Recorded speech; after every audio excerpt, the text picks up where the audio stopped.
yun. Sayang. Hi guys, ayan. Dito tayo sa tambayan ng mga Inday. Wala ka pa rin pasok. Mother's Day ngayon kasi, kaya dito kami nagtambay sa may subway. Ayan.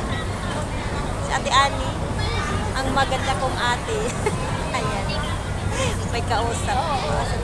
Ayan naman yung two girls sa loob ng tent. Ayan guys. Alam nyo dito, ano yan, daanan yan. May mga naglalakad dyan. Dito daanan yan. Hindi pa yata sigurado. Pero pinaka the best na tambayan namin to dito guys. Kasi ano, Sila ate. pag dito kasi kahit mainit, umulan, meron kasi ano dyan oh. Oo. Ayan, sa ilalim ng, ano yan, daanan ng sasakyan. Flyover kung sa atin. Dito naman sa baba, ito yung subway. Ayan, daanan papunta sa ilalim yan guys. Marami sila kaya kailangan manapin. Yeah, ayan. Ano dito, mainit. Wala kasing hangin ngayon. Mainit masyado. Ito daanan ng mga tao dyan. Yan, marami ditong mga tent guys. Oh. Kailangan magagawa. So, tingnan nyo. Ayan, mga tent lahat yan. Hamak na basurero lang. Ayan. Look. Oh, di ba? Ayan, subway yan siya, subway.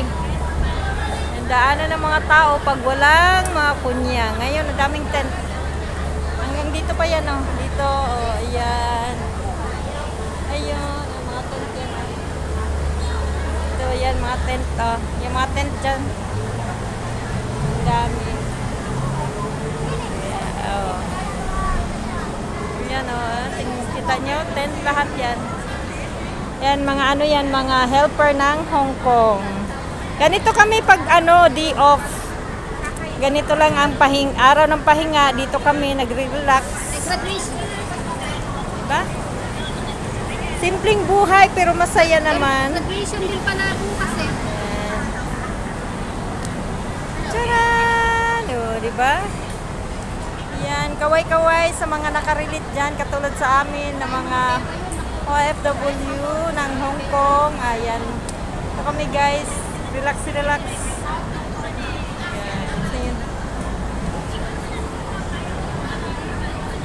Ano yun? Ayan, ganyan lang yan. Ganyan lang ang buhay. Pagkatapos niyan, matatapos ang araw, uwi na naman at 1 to 6 days na naman ang work. Yan, relax ang mga Inday dyan sa loob. Ay, order sa Shopee? Yan, tingnan nyo guys, oh. O, diba?